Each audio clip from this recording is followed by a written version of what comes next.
Des produits de première qualité, premier choix, marque originale. Baolay manolotra anao ny fampalalam-baovao. Baolay, toujours meilleur.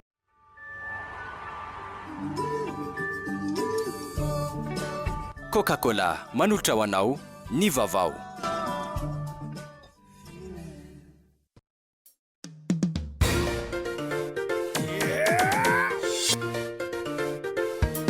Arahinao ny fampalalam-baovao miaraka amin'ny spaghetti Francia. Spaghetti Francia, safidiko, safidintsika.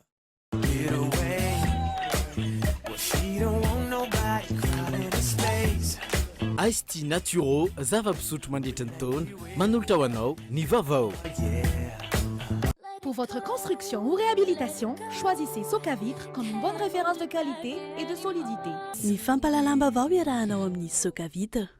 Magasin Saint-Georges Vista tsara lalàna, magasin Saint-Georges Vista Horizon Itos, ahitana ireo entana tsara kalitao fampiasa amin'ny fiainana andavanandro. Manolotra anao ny vaovao.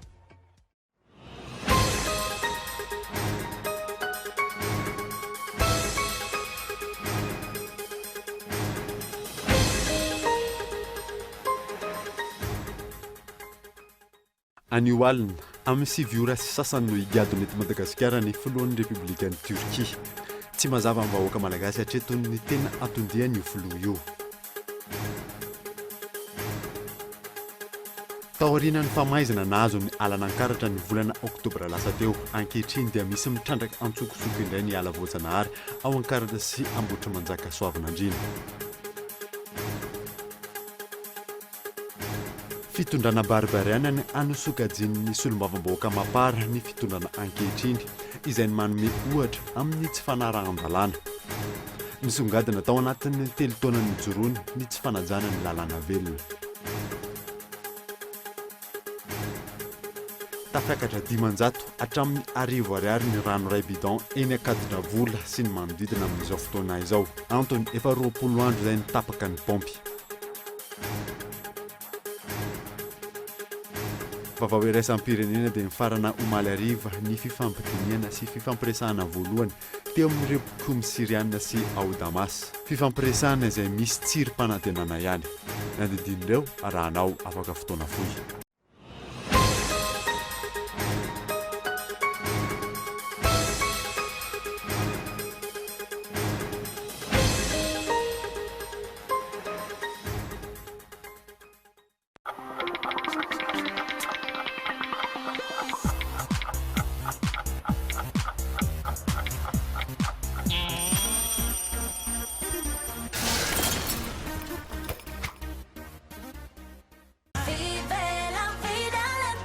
Portes, fenêtres, volets roulants, véranda, rideaux métalliques, tôles, vitres.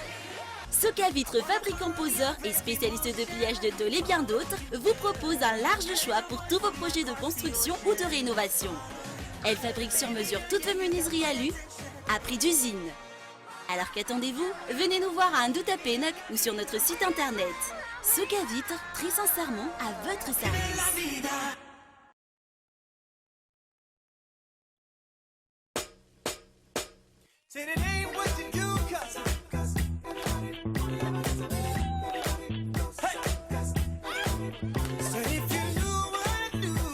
Un univers de surprises fruitées et de fraîcheur.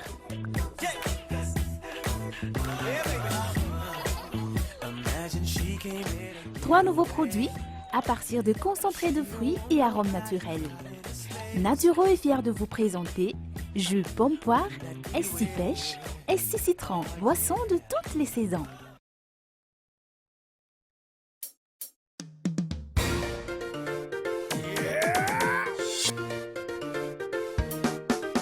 Spaghetti tena matsiro, spaghetti Francia, mora vidy tsara qualité, spaghetti Francia, tsy mirekidraikitra, mora andrahoana, mitombo tsara, mora masaka, avitana karazan-tsakafo, spaghetti Francia, mampire antsika tsabe, spaghetti Francia. Spaghetti Francia, safidiko, safidintsika. Allô, za ihany kia aty amin'ny baolay za io marina le nilazaindri a mahafinaritra be mbola mitony fety miaraka baolay amin'izao taona vaovao 7 sy 4 arivo zao raha tian'olo tele a misy karazany maro ao ny Essence ny Chongong ny Skyward sady voatonga ny Subafarandray Jeo tsara feo be ny lecteur du Vix so good ny panneau solaire baolilay dia marika baolilay daholo koa ny kojakojam-behivavy a ny vidiny ve tena mirary ka baolay dia mirary taom-baovao feno fifaliana ho anao sy ny ankohonanao.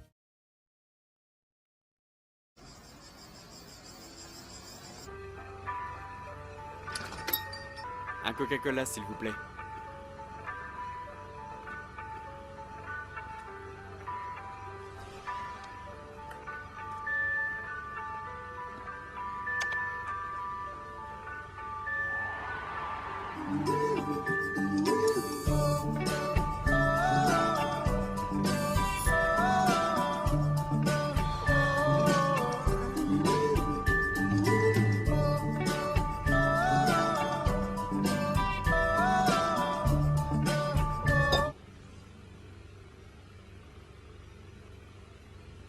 Oh, vous avez de la chance.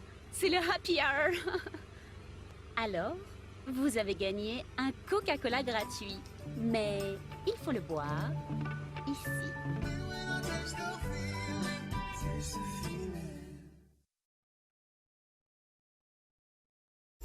Hey, mahaliana anao ity bijouterie mividy volamena tongava malaky ao amin'ny galerie Sivy tsara lalàna ao amin'ny premier étage box 08 ampita central hôtel na ihany koa amin'ny building complexe Apeflo vao miditra vavahady amin'ny ilany ankavia fanamariany vavahady eo amin'ny rebus Apeflo ampitany fiangonana azadinona ny mitondra kara-panondro a galerie Sivy tsara lalàna téléphone 034 54 816 18 na building complexe Apeflo téléphone 033 79 830 63.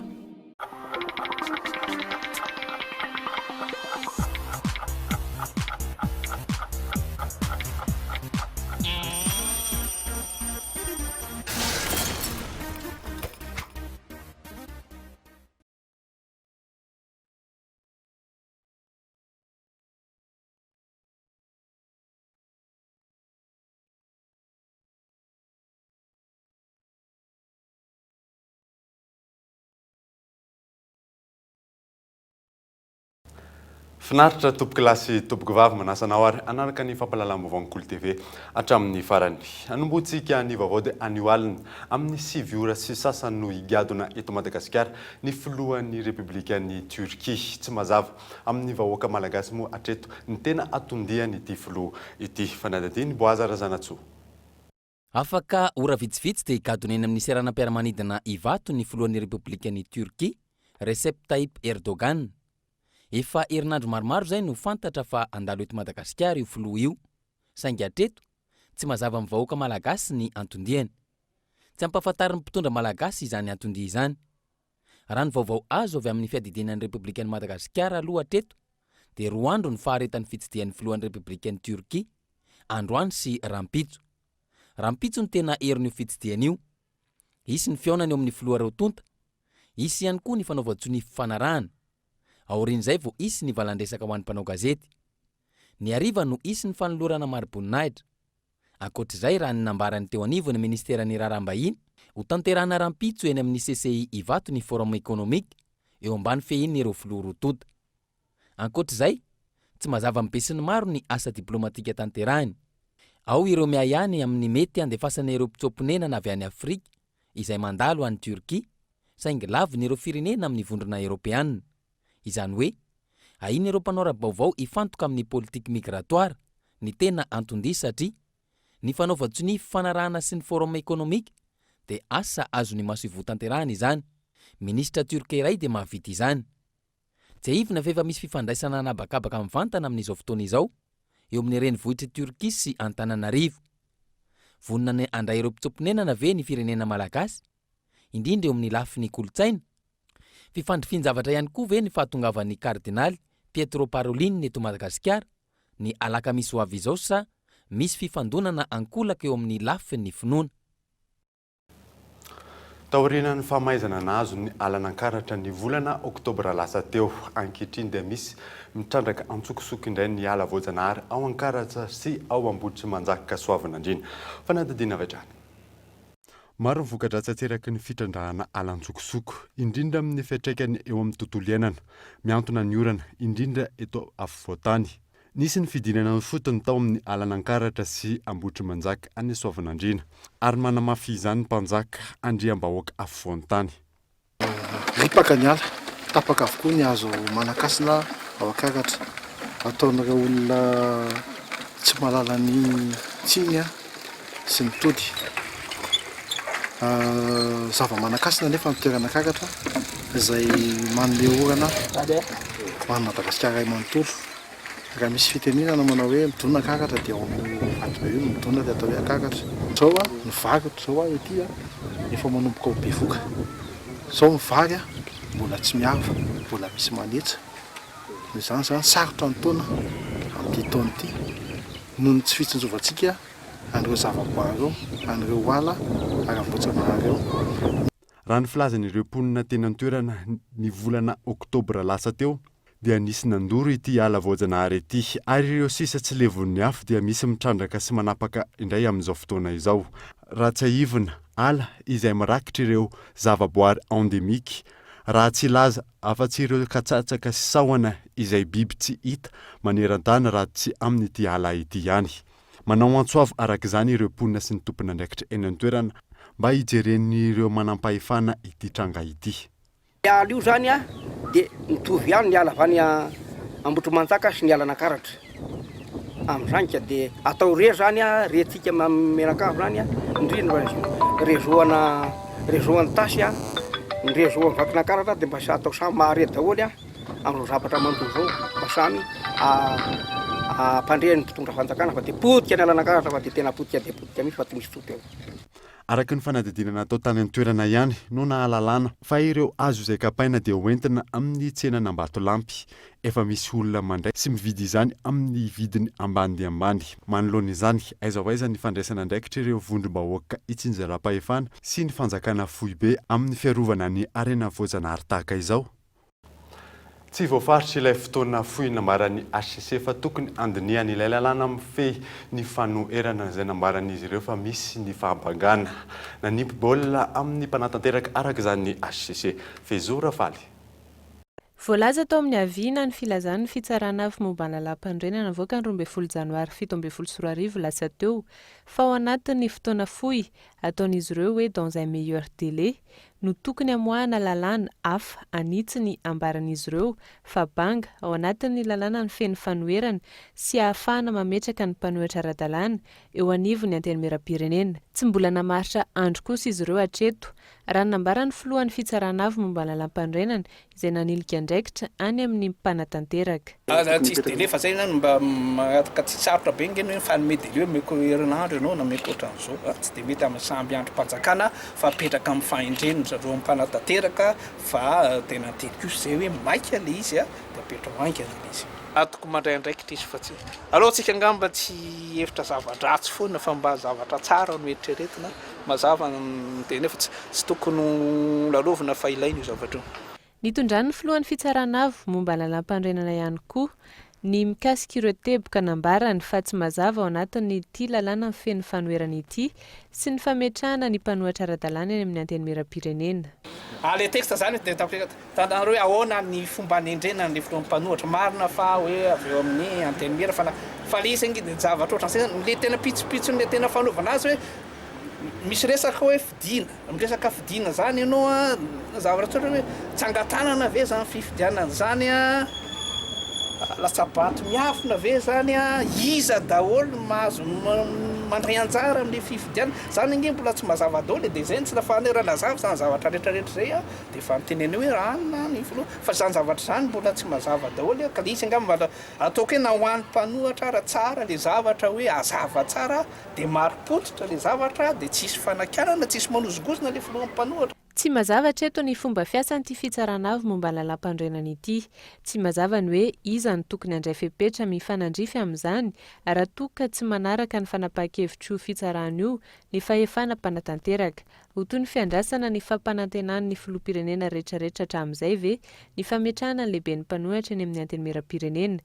Tahaka ny tsy mbola fitsanganan'ny Haute Cour de Justice izay efa tokony mipetraka tamin'ny taona 2014 na koa ho toy ny fanafoanana ny délestage ao anatin'ny 3 volana saingy tsy mbola voavahatra amin'izao. Ho vita ho azy takilay andininy fa enina ao amin'ny lalàna ny feno serasera no lazainy fitsarana avy momba ny lalam-pandrenana ho tsy mifanaraka amin'ny South Africaine ny feno zon'olombelona nefa nampiarina ihany koa ve. Fitondrana barbarianina no nasokajin'ny solombavambahoaka mampara ny fitondrana ankehitriny izay ny manome ohatra amin'ny tsy fanarahan-dalàna misongadina tao anatin'ny telo taona nijoroany moa ny tsy fanajana ny lalàna avelona. Fezora Falatrany. Feno 3 taona rahampitso ny nanaovan'ny filoham-pirenena Rajaonarimampianina fianianana nandraisan'ny fitondranan'i Madagasikara amin'izao repoblika faha-4 izao. Ankoatran'ny tsy fahombiazana sy ny fanoloana praiminisitra in-3 taona, teo ihany koa ny tsy fanarahan-dalàna maro ataon'ny fitondrana ankehitriny.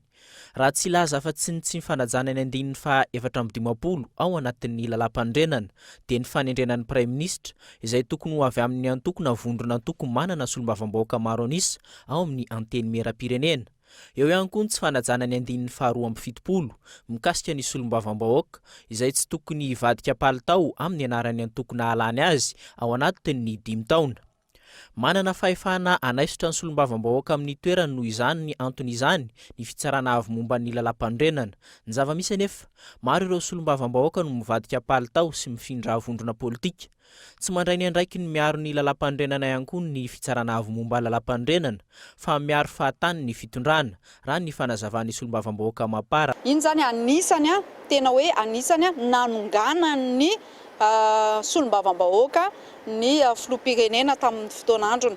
Kanefa misy miaro foana araka ny teniko teo ny HCC miaro foana an'izay mpitondra izy zany tokony hijoro amin'ny maha hoe HCC anazy zay mampalahelo satria raha ny lohany ve no tsy manara-dalàna dia ahoana moa ny vahoaka sy ny ateoriana rehetrarehetra no tokony haranara-dalàna. Aiza ny lalàna amin'izany zavatra izany. Noho izany zany marefo dia marefo ary tsy misy intsony ilay fifampitokisana eo amin'ny mpitondra sy ny hoentina sy eo amin'ny fiarahamonina satria fitondrana barbarianina fitondrana ankehitriny. Ankoatra izay, herintaona taorian'ny fianianan'ny filohan'ny repoblika izany hoe ny taona 2012 no tokony ho natsangana ny Haute Cour de Justice na ny HCJ izay tsaran'ny filohan'ny repoblika ny praiminisitra sy ny mpikambana ao anatin'ny gouvernemanta. 3 taona nefa izao tsy mbola hita soritra ny mikasika izany na taky ny mpamatsy vola iraisam-pirenena ihany koa aza ny fananganana ity rafitra ity. Toy ny mahazatra na ny mpibaolina ny fitsarana avy momba lalam-pandrenana raha nanontaniana makasika izany. Efa eo daholo zany miandra ny fanendrenana zareo le conseil de la défense zareo zany tokony manendry olona dia tokony azo apetraka amin'izay. Aka iny andro zareo nge zany le conseil zareo no tokony manendry aingana dia amin'izay fotoan'izay ngambany azo apetraka amin'izay le Haute Cour de Justice. Ankoatra izay, ny filohan'ny androm-panjakana ihany no tokony hanana fiarana mpitandro ny filaminana mpitari-dalana, saingy tsy izany ny zava-misy eto amintsika.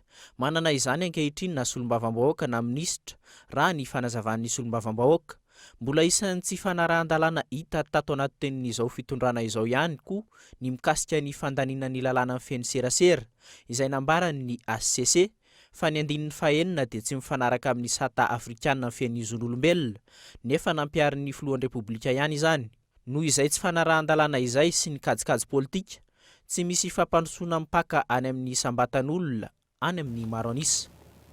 Lafim-baovao hafa kosa indray dia rava tanteraka ny Commissariat de Sécurité Publique Besalampy omaly arivo vahoaka tezitra nangataka ny anaovana fitsaram-bahoaka olon-dratsy no natonga izany. Maty noho ny ateseram-bahoaka ilay olon-dratsy voalaza ho namony olona lehilahy iray ny tanana tao anatin'ny Commissariat Besalampy ihany koa moa no matin'ny vahoaka tamin'izany. Arahana akaiky eto anatin'ny fampahalalam-baovao ihany moa ny toyan'ity raharaha ity. Nanoizatsika ny vaovao dia nisany andraikitra andrasana amin'ny tompona andraikitra vaovao voatendry hitantana ny Jirama ny fijerenany lesoka tamin'ny fitantanana ahafahana manao fanarenana ny orinasa raha ny fanazavan'ny mpandinika ny raraham-pirenena. Fanadiny Lili Rabiata.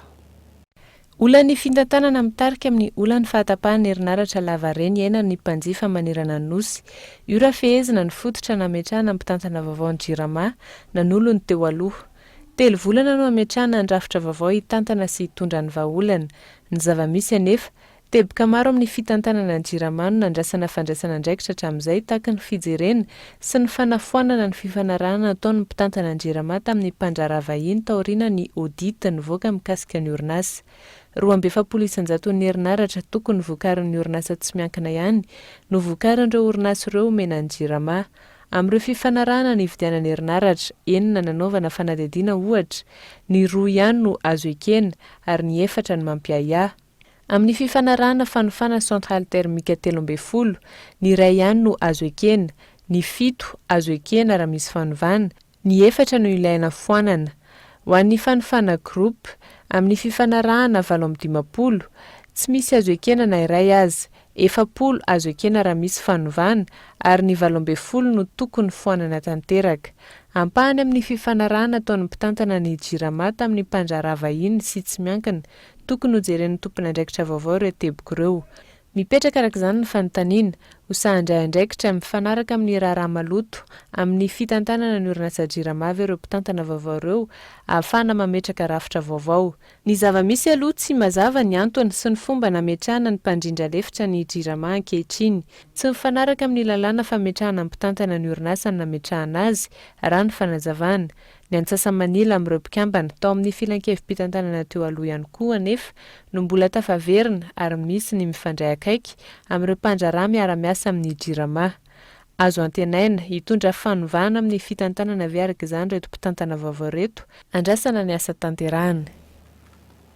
Ny tombo 20 ny isan'ny mpizahatany tonga teto Madagasikara raha oharina tamin'ny taona 2024 amboniny tany Abalaina eny amin'ny seranam-piaramanidina isaky ny mpandeha hoy ny talian'ny ONTM Narina Randrianomanana. Ny fandraisana ny fivoriam-be iraisam-pirenena tamin'ny taondasa no nahafahana nampitombo ny isan'ireo mpizahatany vahiny miisa 2 alina. Ny tombo 20 raha teo ny isan'ireo mpizahatany tamin'ny taondasa raha oharina tamin'ny taona 2024. Tafakatra 3,702 hetsy izany tamin'ny taona 2024 raha 4,4 alina sy 2 hetsy mahery tamin'ny taona 2024. Mbola mila fanarenana goavana ny tontolo ny fizahantany raha ny fanazavan'ny tompona andraikitra. Tsy fahampian'ny fodrafitra sagoavana toy ny trano fandraisam-bahiny na ny seranam-piaramanidina no mitoetra ho olana eto amintsika. Turista tamin'ny alohan'ny crise tamin'ny 2008 zay 375 000. Zany hoe ny tanjona zany rehefa tratra 375 000 olo efa fantatra aloha zany hoe efa afaka mihitsy zany ny après crise dia araka ny ministre teo hoe voir jusqu'à 500 000 touristes d'ici 3-4 ans nefa ao anatin'izay 500 000 touristes be da be ny zavatra tsy maintsy apetraka satria tsy vitany hoe tonga fotsiny izy misy infrastructure tsy maintsy atao na ny lalana na ny hôtely ny ouverture aérienne moa zay efa manomboka zao tsy maintsy mbola lehibiazina bebe kokoa misy tetikady maromaro zany apetraka ao anatiny rehefa tena hoe tratra aloha le 375 000 zay. Tsy maintsy miezaka tsika totsika eo nandalo tamin'ny francophonie firenena be dia be ny nakatia tany amin'ny valopolo tany dia amin'ireo firenena ireo zany misy sivanina ny sasany mba hoe akaty amintsika izay mitovitovy kolontsaina amintsika izay mankasitraka ny firoborobony zany fizahantany zany ary zay te hanao investissement aty à Madagascar. Efa misy moa efa niteny hoe ho avy ary misy ny te hanao investissement eto amintsika hanao hôtely hanao restaurant na hanao zavatra hafa na eo ihany koa ny hanao investissement amin'ny aéroport sasany satria fantatsika efa hivato sy nosy be zao fa mandeha kanefa misy aéroport ihany koa sasany somary mijalijaly anatin'izany Tuléar, Diego sy Morondava zay tsy afaka mitobiny Boeing ka reny aéroport zany dia misy olona vonona zany hiara asa amintsika. Tsy manohitra ny fampiarana ny aba alaina eny amin'ny seranam-piaramanidina isaky ny mpizahantany ny filohan'ny filan-kevim-pitantanana eo anivon'ny ofisy pirenena ny fizahantany eto Madagasikara. Ny sarany aba no ambony ho an'ireo mpandrara tsy miankina raha ny fanazavany hatrany. ho an'ny seranam-piaramanidina Ivato sy Fasen'Nosbe mitetina 730 € isaky ny tapakila izay alaina amin'ny mpandeha iray eo amin'ny sidina iraisam-pirenena izany. Mitetina 20 € indray izany isaky ny sidina anatiny no alaina amin'ny mpandeha iray ho an'ny sidina mianga eny Ivato. Teo anatin'le koan'le taxe zany no hoe tsy dia hoe anatsarana ny aéroport akory ny opérateur privé no hoe tsy d'accord, au contraire tsy maintsy atao io fa atao amin'le taxe zany hitany hoe somary mazefatra ihany izy nefa rehefa nanazava moa le consortium hoe tsy le rénovation ny aéroport fotsiny no ataony fa ny rénovation ny piste koa ary zany hoe piste io zany alehibe azy ary zay rénovation piste zay keo no misy kohany na tonga n'ilay kohan'le taxe somary avoavo. Mbola tsy tafarina tanteraka ny tontolon'ny fizahantany eto Madagasikara raha manodidina ny 10 hetsy ny isan'ireo mpizahantany ezahana tratrarina amin'ny taona ity. Antony hetsika izay tanterahan'ny ONTM sy ny ministeran'ny fizahantany amin'ny 9 ka hatramin'ny 1 jona ho avy izao. Isany mbola mila ezaka ny eo amin'ny lafin'ny foto-drafitrasa sy ny fiara-miasa amin'ireo mpandraharaha vahiny. Mitaraina vokatry ny tsy fisian'ny masomboly indray ankehitriny ny mponina any amin'ny faritra Antsimo Nosy. Ampon'ny faritra manodidina misy ny tohadrany fiherena ny rano mihoatra nameno ny tanàna saingy ny masomboly indray moa ny tsy maharaka amin'izany. Lili Rabeata. Taorian'ny fisian'ny tondra-drano manerana ny tampon-tanàna ny Toliary ny herinandro lasa teo, miaina ny tanimboly ho an'ny faritra maro nandalovandrano. Ampony rotsakorana ho an'ny faritra saingy be loatra tsy taky ny isan-taona. Ankoatra ny fahasimban'ny foto-drafitrasa sy ny tanimboly any amin'ny faritra ny lalovandrano be, misedra olana noho ny tsy fampiny masomboly ny tantsaha. Io indray araka izany no olana araka ny fanazavan'ny mponina avy any an-toerana.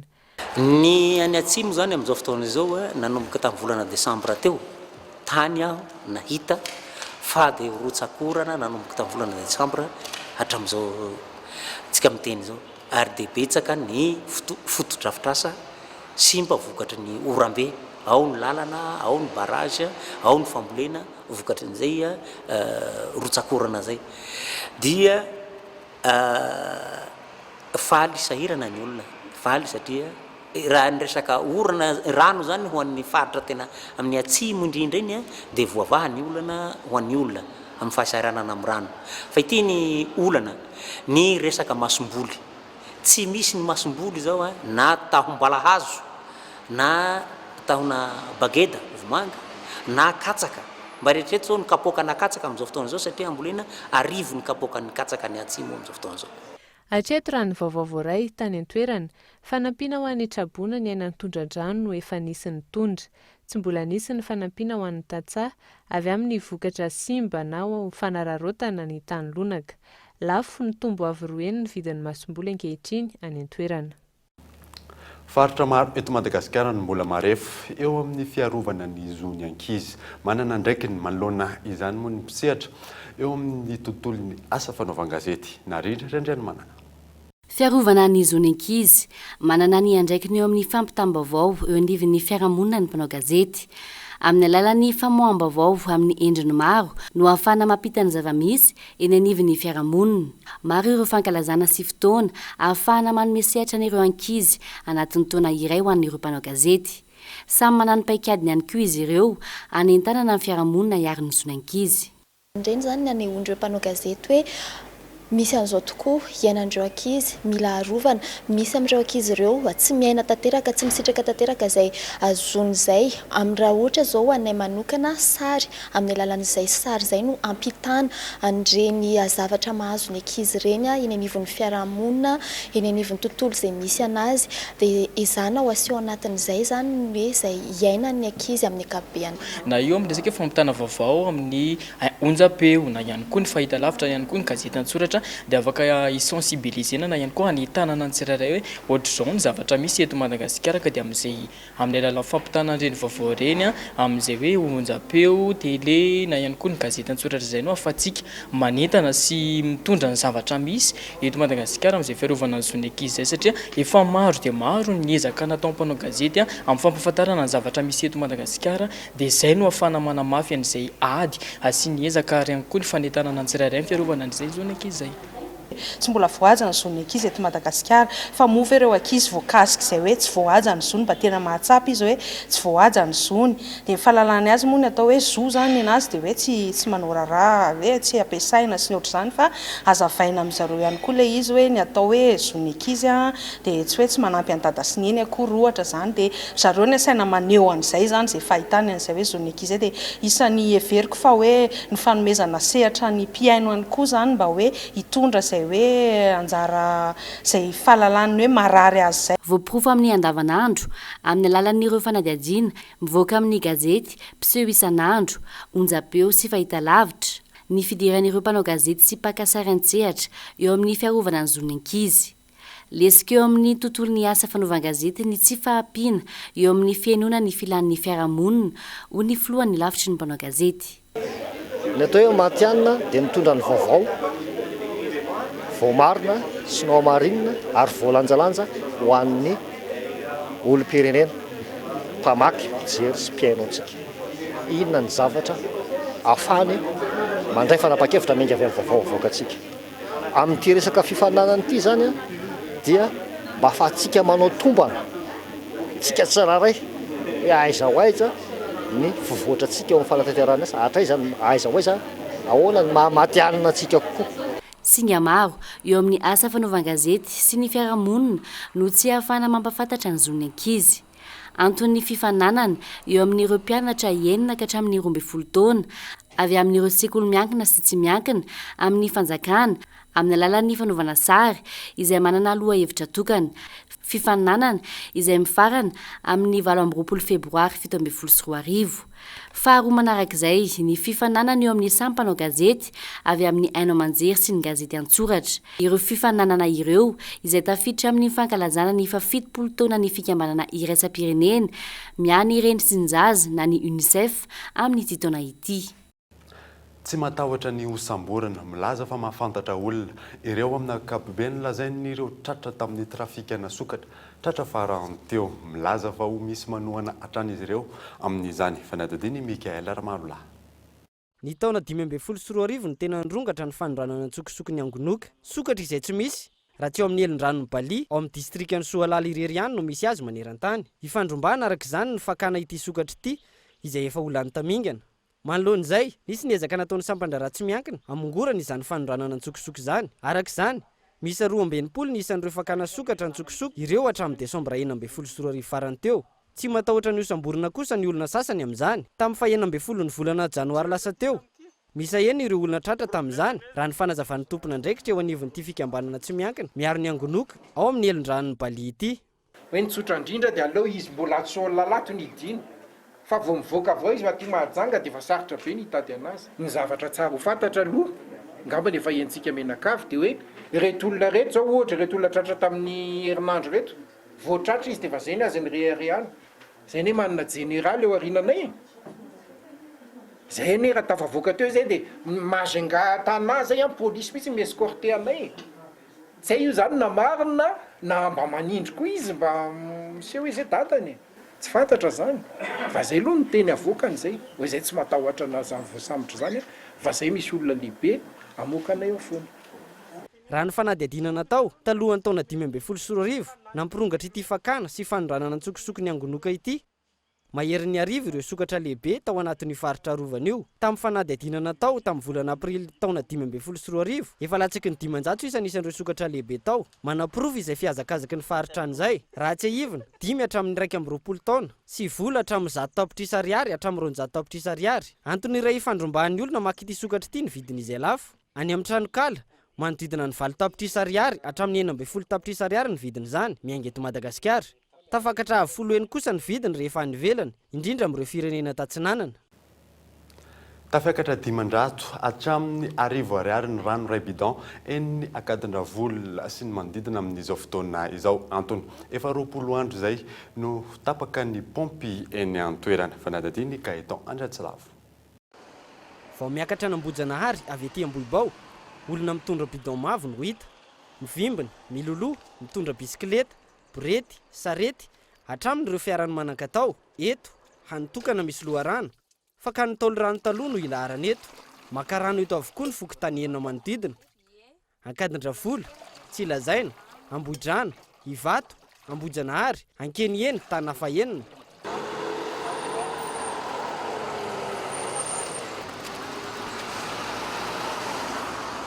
Tsy ny orana moa tsy isy ny sady le pression le izy koa tsy tafakatra ny mihitsiny. Dia marina fa ianareo mpamoapompo mpamoapompo efa maka rano aty ako za fa tsy isotro rano. Eo amin'ny tapaboly anao izany tsy nandeha mihitsy mipetipety anao. Rehefa mandeha izy dia presque amin'ny alina foana fa tsy mandeha amin'ny atoandro. Na mandeha amin'ny atoandro ary izy dia tsy maharitra firy. Ireto reny mpianakaviany reto ohatra, mpiray tanàna izy ireo, aty ambany 3 kilometatra miala ny tanàna no misy ny loharano. Mandany tapakandro vao mahazo rano hosotroina sy ampiasaina ao an-trano. Tsisy olona fa rehefa tena misy olona aty na io ara tsisy rano tsifina, tena tsifina kely amin'ny zingany rano. Filarana tonga ary any ambony be any. Tsisy rano mihitsy.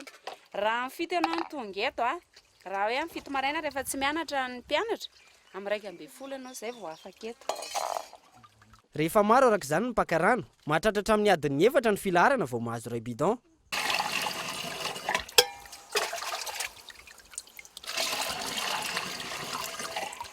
Arak'izany, raha 500 ariary ny roa bidon amin'ny rano fisotro madio. Ankehitriny 500 hatramin'ny 1000 ariary zany. 500 ny ray bidon.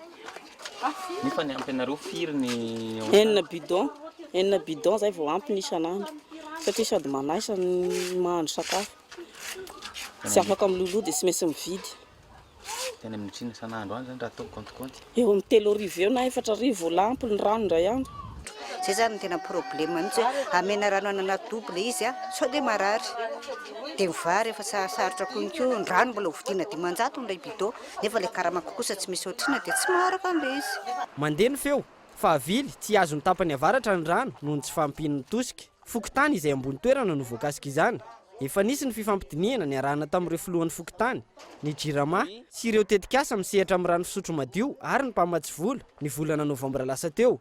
Ampiana tosika ny rano, izay ny tapaka tamin'izany, sainga hatreto nijanona ho fampanantenana sy resaka mbola tabatra ihany. Izay fotsiny aloha dia nijanona hatreo ny tetikasa. Hoe mbola dinihana hoe izay ve no mety sa anampy ny eritreritra hoe aiza misy fary azo akana rano. Izay ny farany adevitra natao teny Ambohidahy. Sy ambony toerana rehetrarehetra mijaly rano ohatran'ny dolidoly. Ka raha tsisy andry io le rano le fisotron-drazana io le fakana rano razana taloha le loha rano io dia tena tratra ny fairano zao tena fairano zao. Miandry ny fampiaran'ireo vahaolana naroso arak'izany ny tompona andraikitra eny anivon'ny fokotany. Ny zava-misy aloha ary raha ny rehetra mahita dia ny hoe mitsimbadika tanteraka ny zava-misy ankehitriny. Orana mikija sy tondra-drano ny any Antsimon'ny Nosy, maina, ritra, mijaly rano noho ny tsy fahampian'ny rotsakorana ny eto Fontany. Trano iray ahitana vokatra simika no nirehitra teny Ambobao Ateroka alina tokony tamin'ny 7 ora. Fifangaroana vokatra simika samihafa moa nahatonga ny fipoahana manahy mafy ny fahasalamana kosa ny mponina manodidina. Fanaladiana. Tokony ho tamin'ny 8 ora alina no nirehitra ny depôna produit chimique teto Ambobao Ateroka. Produit chimique maromaro no hita tao anatiny raha ny loharanom-bavao. Misy amin'ireo produit chimique no tsy afaka mifangaro amin'ny maha produit chimique azy. Noho ny olana ny tranga izay mbola samy manana ny filazany hatreto, ny fangaro ireo produit chimique ireo ka nahatonga ny fipoahana. Ny rehetra nanazava ny manodidina ny afo, nanamafy izany ny mpiambina maraina, nandray ny fampitana andraikitra na ny passation avy amin'ny mpiambina alina izay nanatry masony zavaniseho. Le fireta zany raha araka filazany zareo service noho zany tokotokony teo any tamin'ny 7 teo zany no nanomboka le firetan'le izy. Satria raha ny kay hitany ao anatin'ny kay passation tamin'ny 7 no voasoratra tao le événement. Inona nahatonga le fipoahana araka ny fahinonao azy? Le izy zany ohatrany hoe zavatra tao anatiny tao ny hitan'ny zareo ohatrany hoe nizahatra ndonaka zany. Nizahatra ndonaka tao dia rehefa ndonaka le zavatra dia ohatrany nizahatra mipoapoaka. Dia teo ny hoe mirehatra zany le izy. Inona moa le ao anatin'ny société? Resaka produit hydraulique io zany, produit chimique.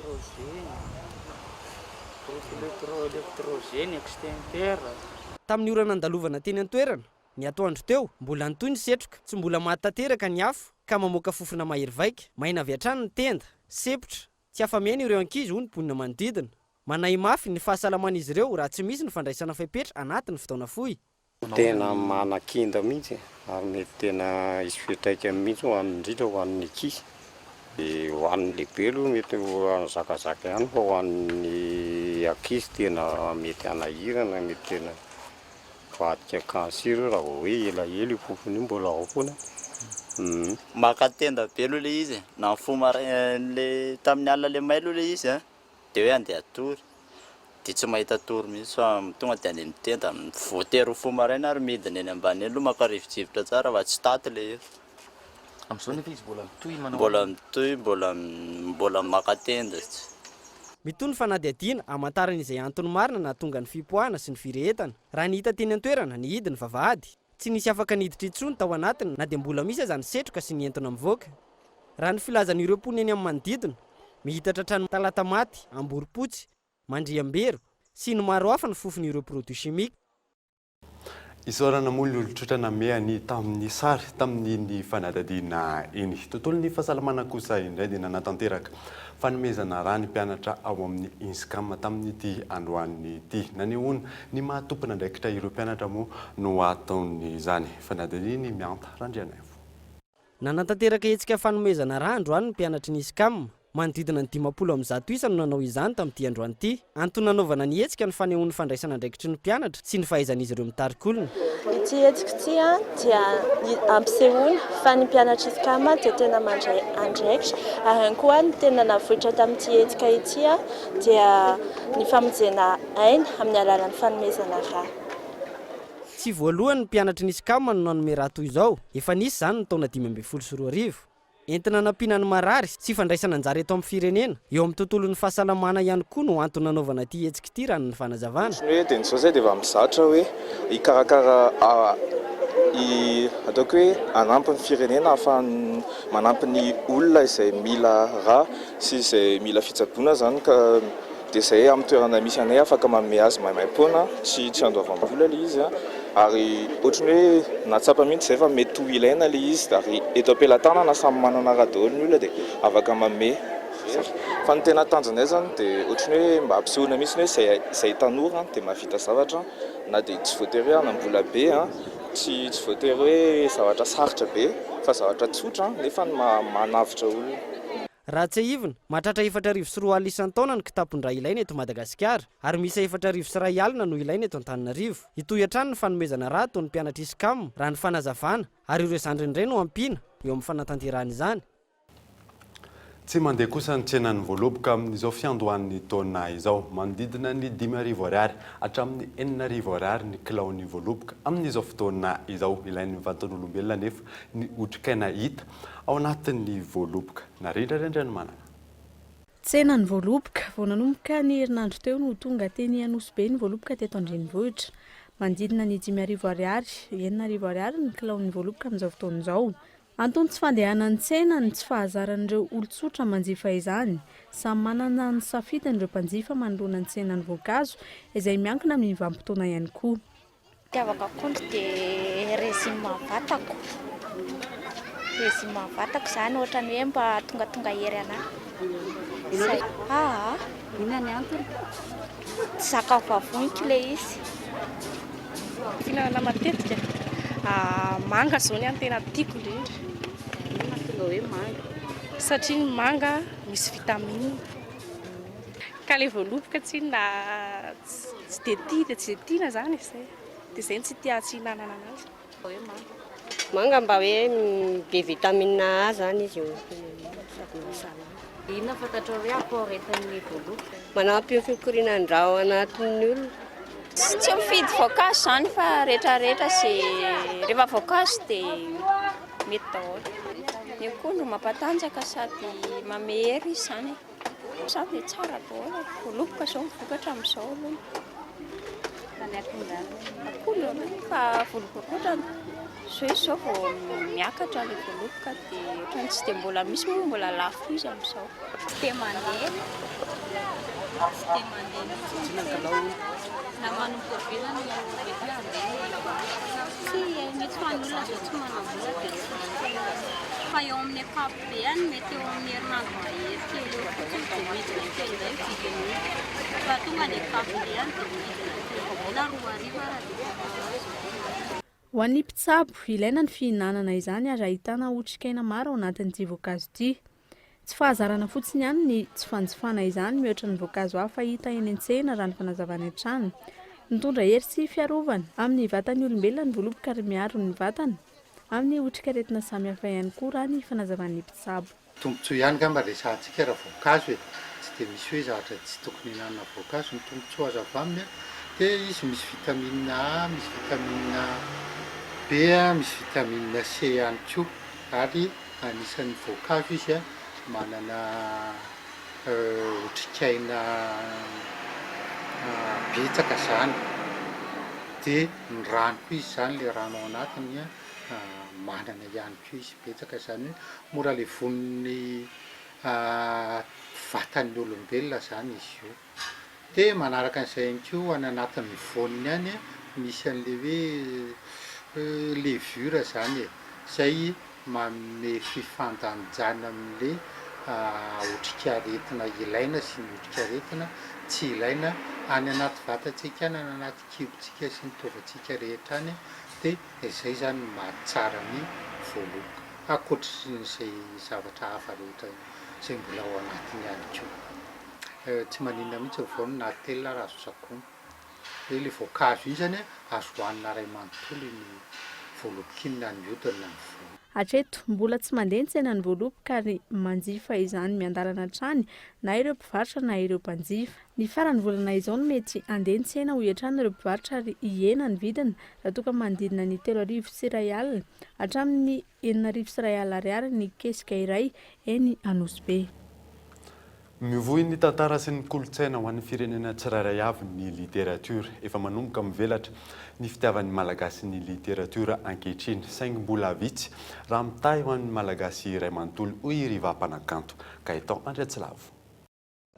Aingam-panahy miainga amin'ny zavatra hita sy iainana eny anivon'ny fiarahamonina sy ny fiainana andavanandro. Io no manosika ny mpanoratra moka sanganasa manana ny kanto.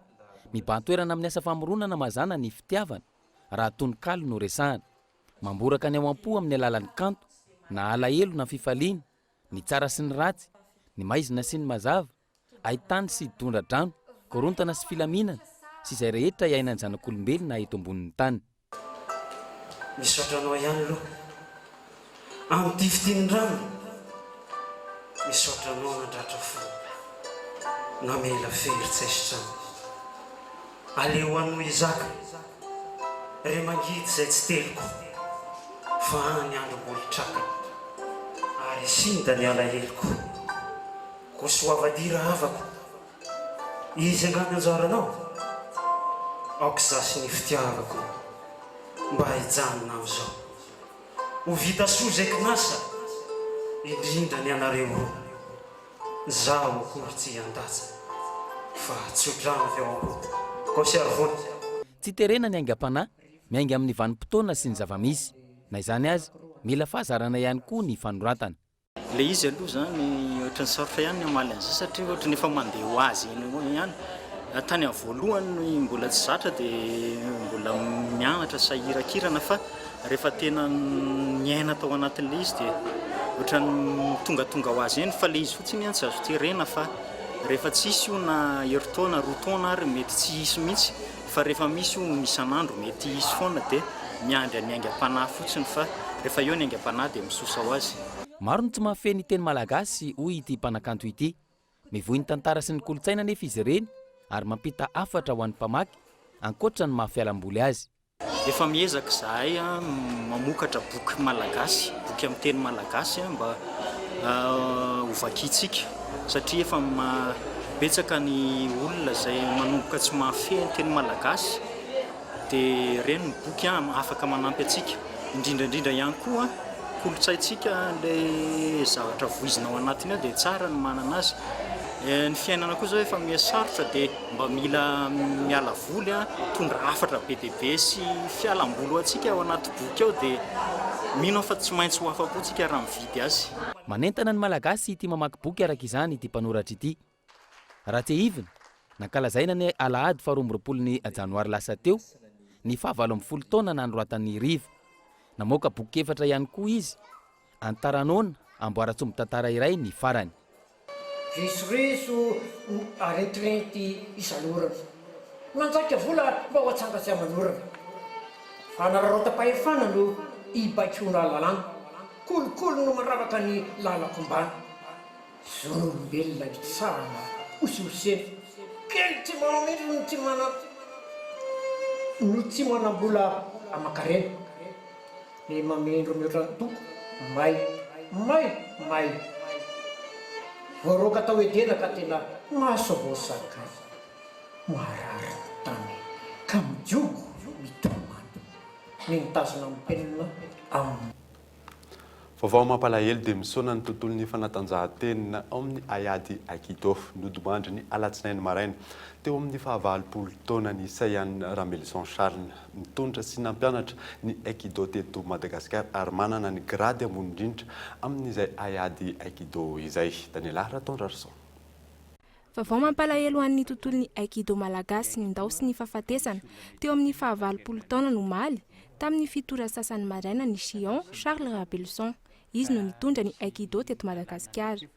Raha ofitinina foiny momba azy tamin'ny taona 1770 izy no niofana ho mpampianatra Aikido tany Japon tamin'ny alalan'ny Abe zanaky Morehi Ashiba nanorina ny Aikido maneran-tany. Ny taona 1770 niverina teto Tandrazana indray izy ary nanokatra ny Aikido teto Madagasikara. Ary mbola izy ihany koa no namorona ny Aikibutsen teto Madagasikara. Tao amin'ny tahalarariasina izy no nampianatra tamin'izany ary tao ihany koa no namarana ny fampianarany.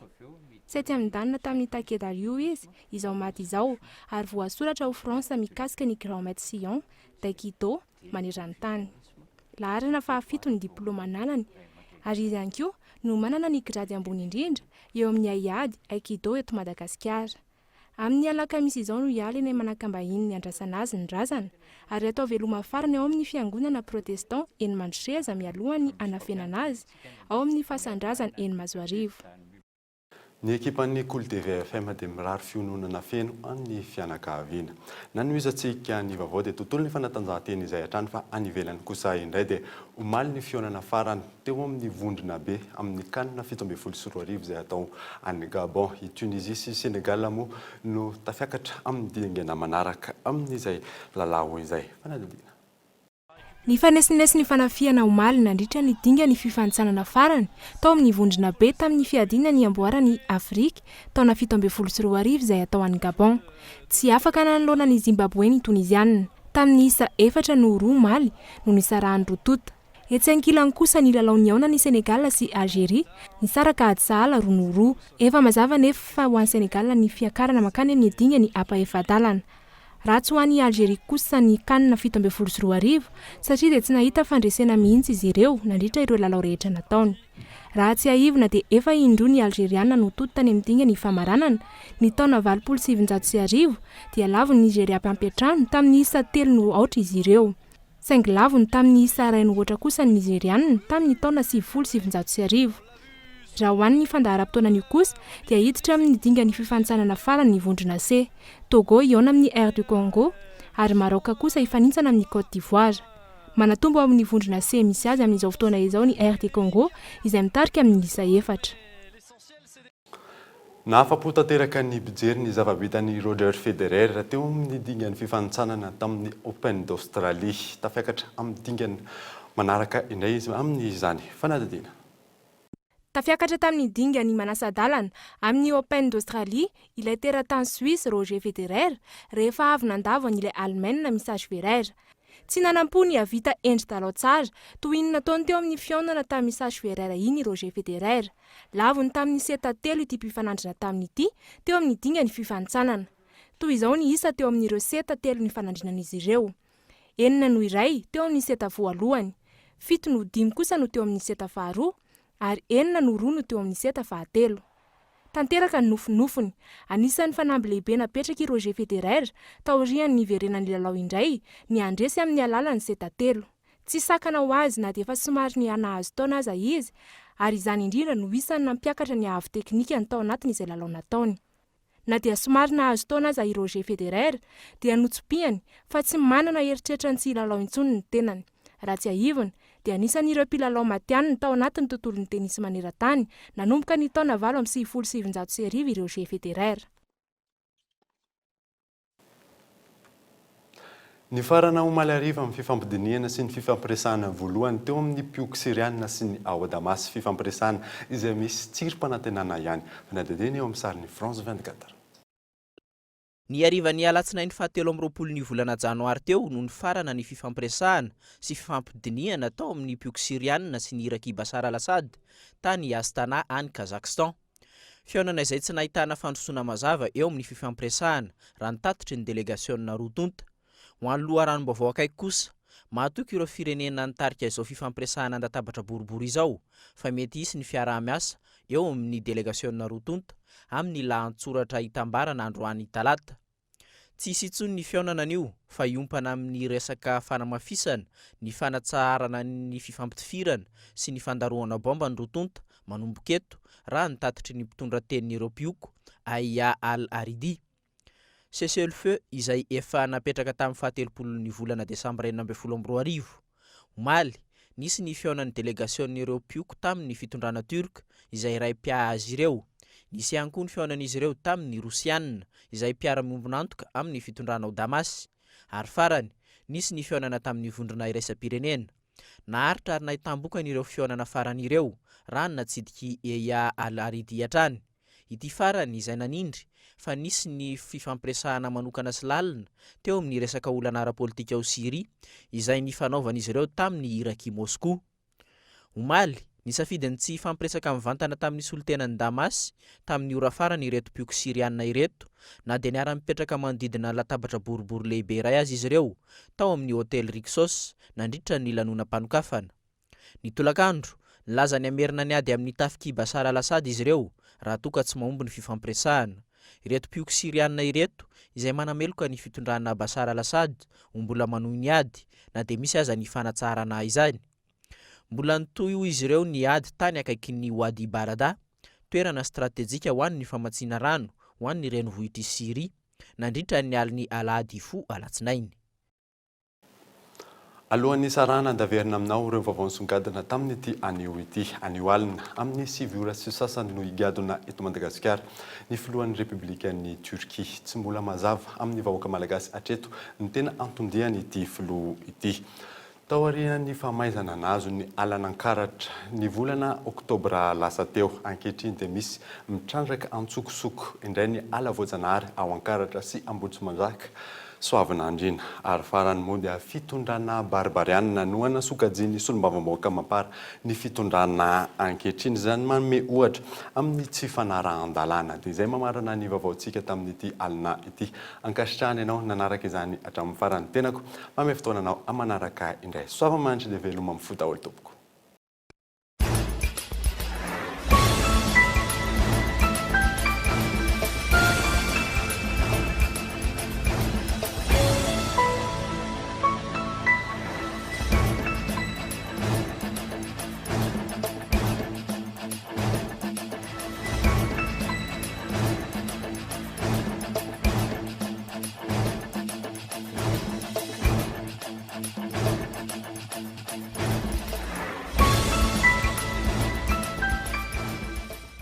Magasin Saint-Georges Vista Tsaralalana, magasin Saint-Georges Vista Horizon Idosy, ahitana ireo entana tsara kalitao fampiasa amin'ny fiainana andavanandro. Nanolotra anao teo ny vaovao.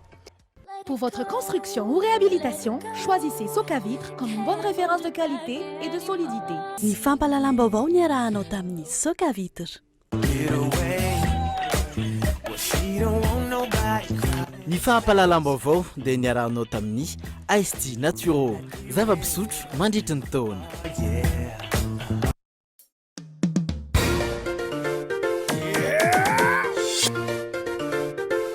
Ny fampalalam-baovao narahinao teo miaraka amin'ny Spaghetti Francia. Spaghetti Francia, safidiko safidintsika.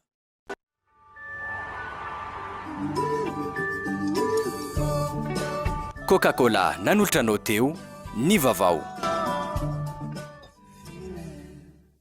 Des produits de première qualité, premier choix, Marque originale. Baolay nanolotra anao teo ny fampalalam-baovao. Baolay, toujours meilleur.